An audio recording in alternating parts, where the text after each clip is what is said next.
प्रभाग क्रमांक 30 मधील नगरसेवक श्याम बडोदे तसेच भारतीय जनता पार्टी प्रणित श्री प्रतिष्ठान कैलासवासी धर्मराज बडोदे बहुउद्देशीय सेवाभावी संस्था इंद्रनगर नाशिक यांच्या वतीनं भाजपा प्रणित श्री प्रतिष्ठानतर्फे 73व्या प्रजासत्ताक दिवसाचे निमित्ताने श्री विनोद पावले साहेब नायक मीडियम रेजिमेंट सध्या कुपवारा दुर्गमुल्ला व लान्स नायक सागर बोरसे साहेब सध्या अनंतनाग लरिकीपुरा क्षेत्र जम्मू काश्मीर येथे कार्यरत असलेले यांच्या हस्ते ध्वज फडकवण्यात आले। तसेच भारतीय सेनेतील निवृत्त अधिकारी श्री दिनकर पवार, माजी सैनिक अशोक पाटील, माजी सैनिक सूर्यकांत गठडी, माजी सैनिक प्रमोद पवार, माजी सैनिक प्रकाश मेधने, माजी सैनिक पारनेरकर, माजी सैनिक वसंतरत्न पारखी, परशुराम घुगे, शरद बोडके, कोतकर साहेब, राजेंद्र सोनवणे, भांबरे साहेब यांच्या हस्ते ध्वजपूजन व भारत मातेचे पूजन करण्यात आले। यावेळी कुमारी समृद्धी दाभोलकर हिने प्रजासत्ताक दिनाची माहिती दिली। कुमारी प्रिशा पंकज घुगे वय 2.5 वर्ष हिने कळसुबाई शिखर सर केल्यानं तिचा सत्कार आजी व माजी सैनिकांच्या हस्ते करण्यात आला। तसेच सर्व उपस्थित मान्यवरांचा यावेळी नगरसेवक श्याम बडोदे यांच्या हस्ते सत्कार करण्यात आला। नगरसेवक श्याम बडोदे यांनी आपले मनोगत व्यक्त करीत प्रभागातील सर्व नागरिकांना प्रजासत्ताक दिनाच्या शुभेच्छा दिल्या। या दिवशी या इंद्रानगर परिसरामध्ये आजी सैनिक आणि माजी सैनिक यांच्या हस्ते या भारतीय जनता पार्टी प्रणित श्री प्रतिष्ठानचं ध्वजारोहण आणि झेंडावंदन तसेच ध्वज फडकवण्याचा मान या इंद्रानगरमध्ये मिळतो।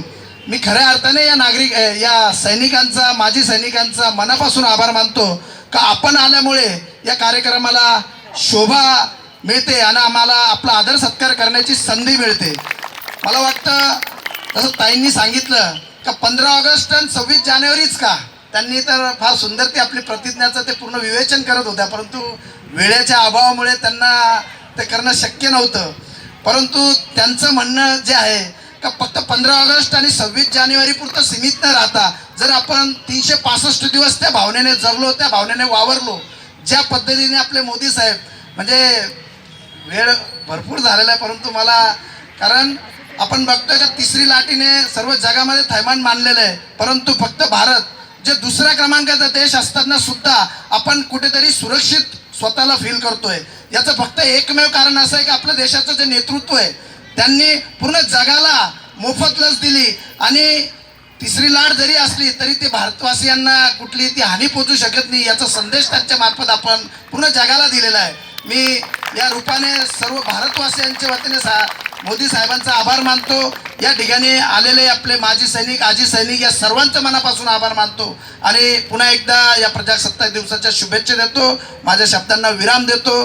जय हिंद, जय महाराष्ट्र, जय श्रीराम।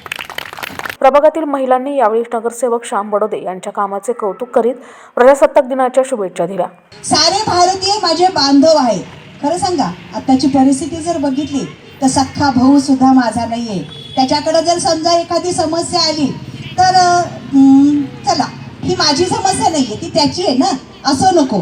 तिथं सारे भारतीय माझे बांधव आहेत म्हटल्यानंतर सख्ख्या भावावर जितका आहे तिथं शेजार पाजारच्यावर सुद्धा तितकंच लक्ष असलं पाहिजे।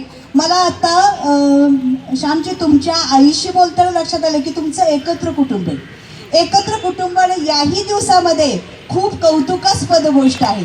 आकाश और भूमि पर हो तेरा बोलबाला, झुक जाए तेरे आगे हर तख्त ताज वाला, कौमी तिरंगी झंडे ऊंचे रहो जहां में, हो तेरी सर बुलंदी जो चांद आसमां में।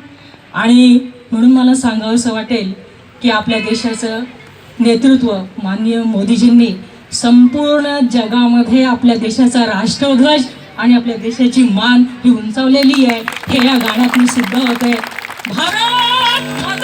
माजी सैनिक संघाचे अध्यक्ष दिनकर पवार यांनी आपले मनोगत व्यक्त करीत 73व्या प्रजासत्ताक दिनाच्या शुभेच्छा दिल्या। भारताने 26 जानेवारी 1950 रोजी या राज्यघटनेचा या संविधानाचा स्वीकार केला व आज आपण गणराज्य भारतीय प्रजासत्ताक दिन म्हणून तो साजरा करतो। त्यामुळे आपला संबंध भारत हा एक संघ गुंफल्या गेलेला आहे। आपल्या भारतात सर्वांना समान हा जो अधिकार या घटनेने दिलेला आहे त्याबद्दल खरंच त्यांचं आपण खूप ऋणी आहात आणि आपल्याला सतत असे कार्य श्यामभाऊच्या मार्गदर्शनाखाली घडण्यात यावं, सतत नेहमी विकास यावं आणि सर्व इंदिरानगर प्रभागाला माझी नम्र विनंती की श्यामभाऊ जसं आपल्याला एकत्र करतात तसं आपण सर्वांनी एकत्रितपणे येऊन त्यांच्या पाठीमागं नेहमी उभं राहावं. माझी सर्व इंदिरानगर प्रभागातील नागरिकांना ही नम्र विनंती आहे. श्यामभाऊ असेच नेहमी कार्यक्रम घेत राहा, सर्व नागरिकांना एकत्र करत राहा. हीच त्यामुळे आपण संघटित होतो, एकत्र होतो. एवढे बोलून माझे 2 शब्द संपवतो. जय हिंद, जय महाराष्ट्र. यावेळी भरत शिरसाट, योगेश रेवगडे, स्वप्नील अमृतकर, मनीष पाटील, सतीश यादव, किरण पाटील, प्रशांत पाटील, गणेश रत्न पारखे, गोपाळ आव्हाड, योगेश लगरे, सचिन हिवाळे, परेश पाटील, नारायणराव यादव, प्रवीणजी भोसले, विजयराव महाले, गणेशजी कुलकर्णी, राजेंद्रजी परदेशी, सुरेशजी पाठक, किरणजी कुलकर्णी, अमितजी बुडुक, शशिकांतजी पंडित, प्रमोदजी देशपांडे, रत्नाकर सातपुते, सुभाष शेवाळे, भालचंद्र दाभोलकर, प्रकाश वाघ, राम बडोदे, दीपक जोशी, जेविन मालवीय, सुजित मोरे आदी उपस्थित होते. यावेळी अश्विनीताई बुडुक यांनी राष्ट्रीय एकात्मतेबाबत प्रबोधन केले. तसेच अर्चनाताई देशपांडे व प्राजक्ताताई देशपांडे यांनी देशभक्तीपर कविता सादर केली. सूत्रसंचालन श्री प्रतिष्ठानचे जयवंतराव टक्के यांनी केले व आभार आशिष जी दाभोळकर यांनी मानले. न्यूजसाठी प्रतिनिधी सचिन दिवटे, नवीन नाशिक.